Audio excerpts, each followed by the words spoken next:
Խնդիրը պահանջում է գտնել կառուցումը, որի ժամանակ ֆուտբոլի դաշտում կանգնած են 6 ֆուտբոլիստ և նրանցից յուրաքանչյուրը կարողանում է ուղիղ գծով փոխանցում կատարել 4 ֆուտբոլիստի։ Նախ եկեք հասկանանք ուղիղ գծով փոխանցումը որն է, դա այն է, որ ահա այսպես փոխանցում չի կարողանում կատարել, միգուցե հետևյալ ձևով կորակից կարողանում են փոխանցում կատարել, բայց ուղիղ գծով ոչ մի փոխանցում չի կարողանում կատարել տվյալ ֆուտբոլիստը մյուս 5 ֆուտբոլիստներից ինչ-որ մեկին։ Շատ լավ, դե խնդիրը լուծելու համար մեզ նախ պետք է ինչ-որ ֆուտբոլիստներին համարակալել ու հետո փորձել ուղղակի օրինակ գտնել որևէ։ Առաջին, երկրորդ, սա մեր երրորդ ֆուտբոլիստն է, չորրորդ, ունենք այստեղ 5-րդ և 6-րդ ֆուտբոլիստը։ Շատ լավ, դրանք մեր ֆուտբոլիստներն են։ Հիմա եկեք նրանց դաշտում դեռ ուղղակի խառը դասավորենք։ Թող այստեղ լինի մեր առաջին ֆուտբոլիստը, այստեղ լինի երկրորդ ֆուտբոլիստը, կամ եկեք ուղղակի գրենք դեռ այն ֆուտբոլիստներին, ում կարողանա փոխանցում կատարել մեզ մոտ առաջին ֆուտբոլիստը, երկրորդին կարող է ակնհայտ ուղիղ գծով փոխանցում կատարել, երրորդին եկեք կանգնեցնենք օրինակ այստեղ, չորրորդին կանգնեցնենք ահա այստեղ, 5-րդին կանգնեցնենք օրինակ այստեղ։ Հիմա որտեղ կարող է կանգնել այս դաշտում 6-րդ ֆուտբոլիստը, որպեսզի առաջինը չկարողանա նրան փոխանցում կատարել։ Եկեք տեսնենք, թե ինչ ձևով կարող է, որ ուղղություններով կարող է 6-րդ, որ ուղղություններով առհասարակ կարող է առաջին ֆուտբոլիստը փոխանցում կատարել։ Այսպես կարող է կատարել, այսպես կարող է, և այս բոլոր ուղղություններով, եթե դիտարկում ենք, մեզ մոտ կարող է։ Կարող ենք ասել, ահա այսպես կարողանում է, բայց նկատենք, որ իհարկե այսպես բոլոր ուղղություններով կարողանում է, բայց երբ հասնում է երկրորդ ֆուտբոլիստին, նա կարողանում է միայն երկրորդին փոխանցում կատարել։ Այն մարդը, ով կանգնած կլինի երկրորդ ֆուտբոլիստի անմիջապես ետևում, առաջինը չի կարողանա փոխանցում կատարել, չէ՞ որ երկրորդը խանգարում է նրան ուղղակի։ Ու դա կաշխատի նաև այն դեպքում, երբ առաջինը ցանկանա փոխանցում կատարել երրորդի հետևում կանգնած ֆուտբոլիստին, նույնպես չի կարողանա։ Չորրորդի հետ նույնպես, 5-րդի հետ նույնպես այդ պատճառով չի կարողանա 5-րդի հետևում կանգնած ֆուտբոլիստին փոխանցում կատարել։ Որտեղից գալիս է մեզ մոտ հետևյալ միտքը, որ որպեսզի մեզ մոտ ինչ-որ ֆուտբոլիստ մեկ այլ ֆուտբոլիստի չկարողանա փոխանցում կատարել, նրանց միջև պետք է երրորդ ֆուտբոլիստը կանգնած լինի, ու հենց այս պնդումը մեզ կօգնի խնդրի ընդհանուր լուծման համար։ Օրինակը հենց այդ պնդումը կիրառելով կկառուցենք։ Այստեղ նշենք պնդում 1,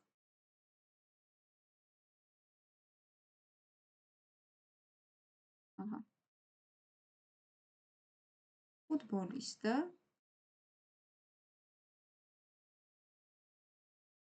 մեկ այլ ֆուտբոլիստի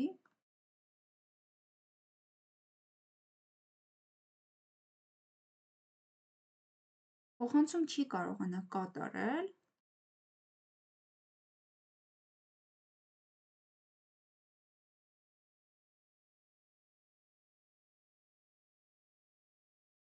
ահա, կատարել այն դեպքում,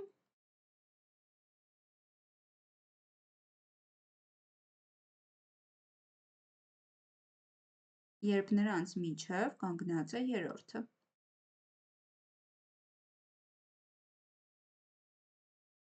Ահա,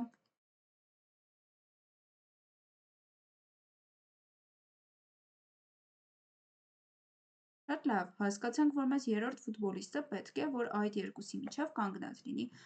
ոչ թե կոնկրետ երրորդը, այլ ինչ-որ այլ երրորդ ֆուտբոլիստ։ Հիմա մեզ ուղղակի մնում է որոշել, թե որը կլինի այդ ֆուտբոլիստը, ում ետևում ենք ցանկանում, որպեսզի կանգնած լինի 6-րդը։ Դե իրականում էական չէ, այնպես որ թող երկրորդ ֆուտբոլիստի ետևում կանգնած լինի, օրինակ այստեղ։ Ու ինչ է ստացվում սրա արդյունքում։ Առաջինը 6-րդին չի կարող փոխանցում կատարել, բայց նույնձև 6-րդն էլ առաջինին չի կարողանում փոխանցում կատարել, բայց մնացած 4-ին կարողանում է։ Այսինքն մեզ մոտ այս օրինակը արդեն բավարարում է առաջինի և 6-րդի պայմանը։ Նրանցից յուրաքանչյուրը կարողանում է փոխանցում կատարել ընդամենը 4 ֆուտբոլիստի։ Մնում է լուծել մնացած 4 ֆուտբոլիստների հարցը։ Այսինքն այստեղ սա թող լինի պնդում 1-ը, պնդում 2-ը այն է, ինչը նորը ես ասացի, որ մեզ մոտ արդեն բավարարված է 6-րդի համար, եթե ան Եթե A ֆուտբոլիստը, շորտ տառով նշանակենք, կարևոր չէ էլի, սա ֆուտբոլիստներից որևէ մեկն է։ Կարող ենք հաշվել, որ սա ֆուտբոլիստի անունն է, էական չէ։ Եթե A-ն չի կարողանում փոխանցել B-ին,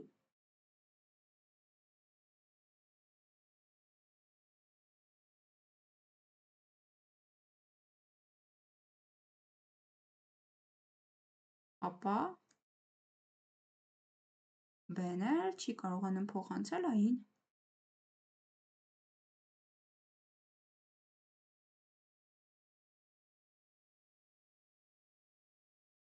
Ահա։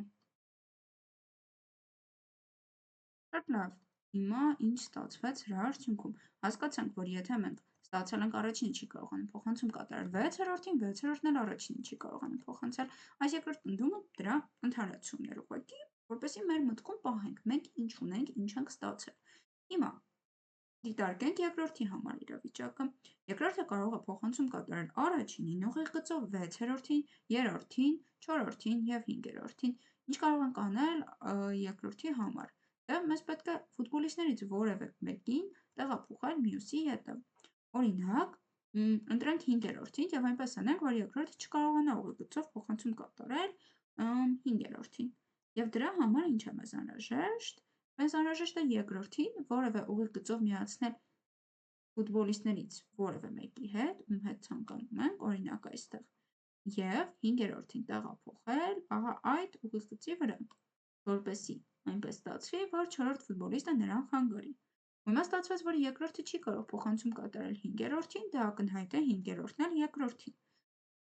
Բայց ամեն ինչ նորմալ է, երկրորդը կարող է փոխանցում կատարել առաջինին, 6-րդին, 3-րդին եւ 4-րդին, այսինքն իր 4 փոխանցում կատարվելու ֆուտբոլիստները կան։ Այսինքն այս պահին խնդիրը պատրաստ է առաջին, երկրորդ, 5-րդ եւ 6-րդ ֆուտբոլիստների համար։ Մնում է լուծել այն 3-րդ եւ 4-րդ ֆուտբոլիստների համար։ Նրանց է պետք հարմար կերպով դասավարել։ Իսկ նրանց ինչպես կարող ենք դասավարել։ Օրինակ 3-րդին կարող ենք կանգնեցնել, ենթադրենք 5-րդի հետևում, ինչպես արել ենք նախորդի ժամանակ։ Դա տեսեք, ակնհայտ 4-րդը 3-րդին չի կարող փոխանցում կատարել։ Իրականում կանգնեցնելուց հետո կարող ենք նկատել, որ 3-րդը եւ 4-րդին չի կարող փոխանցում կատարել, եւ երկրորդին։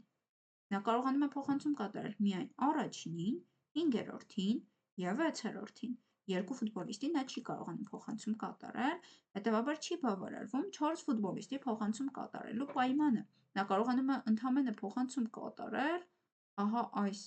3 ֆուտբոլիստներին։ Հետևաբար երրորդը չի կարող այստեղ կանգնել։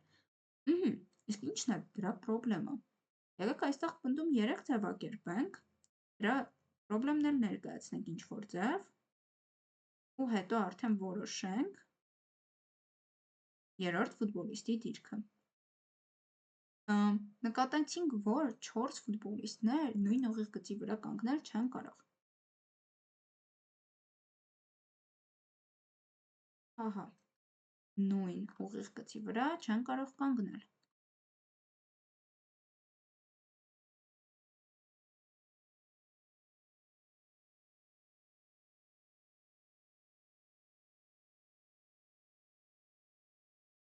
Շատ լավ, ստացվեց, որ չեն կարող այս 4-ը նույն ուղիղ գծի վրա կանգնել, ու խնդրեմը առաջացնում է այն, որ ծայրամասային ֆուտբոլիստը չի կարողանա փոխանցում կատարել երկու ֆուտբոլիստի։ Ահա այս ծայրամասայինը նույնպես։ Այսինքն խնդրեմը 4-րդի համար չկա, նա կարող է փոխանցում կատարել 4 հոգու, 5-րդի համար էլ չկա, կրկին 4 հոգու կարող է։ Առաջինի համար չկա, 6-րդի համար չկա։ Խնդրեմ առաջանում է երկրորդի եւ երրորդի համար։ Այդ 4 հոգանոց գծում այդ 4 հոգին, ովքեր որ կանգնել են նույն ուղիղ գծի վրա, ծայրամասում կանգնած ֆուտբոլիստների համար է խնդիր առաջանում։ Հետևաբար, այս երրորդ ֆուտբոլիստը չպետք է այստեղ լինի, իսկ որտեղ նա կարող է կանգնած լինել։ Դա պետք է կանգնած լինի այնպես, որպեսզի նրանց միջև ընդամենը մեկ ֆուտբոլիստ լինի, այսինքն նույն ուղիղ գծի վրա չլինեն մեզ մոտ 4 ֆուտբոլիստ։ Ինչն էլ նշանակում է, որ եթե այս գծի վրա չկա, մեզ մոտ ընտրությունը միայն առաջինի եւ 6-րդի միջև է, որտեղ ցանկանանք։ Դե դրա համար առաջարկում եմ ուղղակի ընտրենք առաջինը։ Էական չէ, թե ում կընտրենք այստեղ։ Եվ երրորդին տեղափոխենք այստեղ։ Շատ Շատ լավ, նրանց կանգնեցրինք, հիմա մեկ այլ առաջարկ ունեմ, ուղիղ գծերով միացնենք այն ֆուտբոլիստներին, ովքեր իրար փոխանցում չեն կարող կատարել։ Օրինակ առաջինը 6-րդին չի կարող կատարել, երկրորդը 5-րդին չի կարող կատարել և երրորդն էլ 4-րդին չի կարող կատարել։ Ու նկատենք, թե ինչ գեղեցիկ եռանկյուն արդյունքում ստացվեց նրանցով կազմված։ Ահա այստեղ։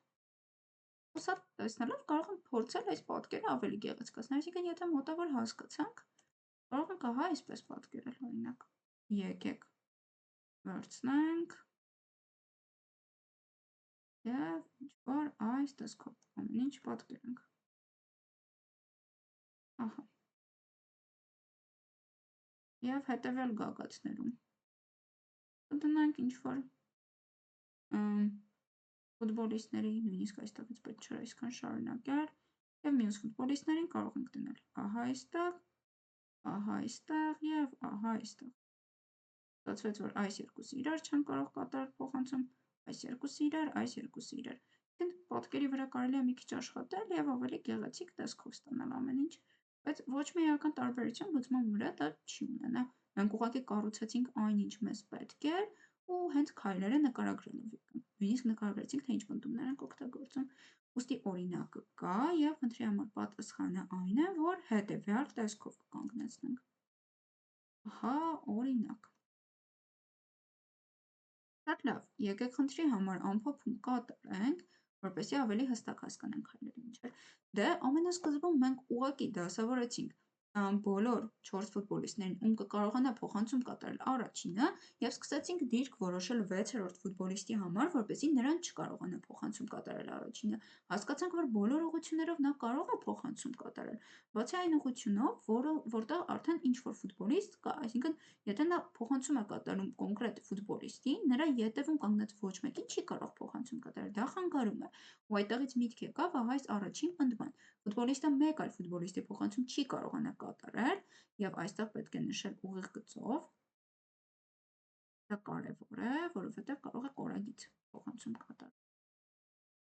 Ահա, ուղիղ գծով չի կարողանա փոխանցում կատարել, երբ նրանց միջև կանգնած է երրորդ ֆուտբոլիստ կա, և նկատենք, որ բոլոր այս երկուսների միջև երրորդ ֆուտբոլիստ կա կանգնած։ Հետո ասացինք, եթե ինչ-որ ֆուտբոլիստ չի կարողանում փոխանցել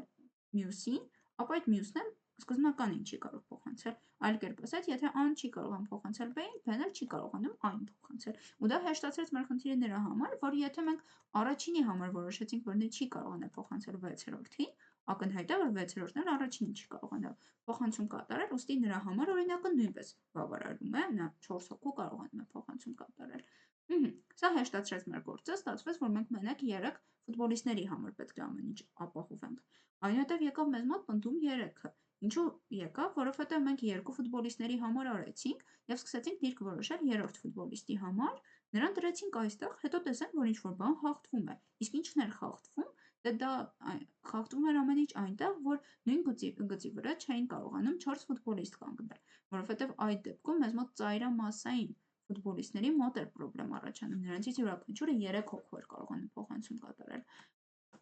Հետևաբար երրորդ ֆուտբոլիստի կանգնելու դիրքը 2 տեղ կարող էր լինել, կամ առաջինի ետևում, կամ 6-րդի ետևում, դե էական չէր, թե որ դիրքում կլիներ, որոշեցինք առաջինի ետևում լինի ու այնտեղ կանգնեցրինք և միացրինք իրար այն ֆուտբոլիստներն, ովքեր չեն կարողանում իրար փոխանցում կատարել ու ստացանք հետևյալ գեղեցիկ պատկերը, ինչը արդեն ցույց է տալիս, որ կետերը ինչ-որ տարօրինակ դիրքով չեն դասավորված։ Կետեր ասելով ի նկատի ունեմ ֆուտբոլիստներին։ Եվ հետո ուղղակի մի քիչ ավելի գեղեցիկ տեսքով եռանկյունին պատկերեցինք ու ստացանք այս պատկերը։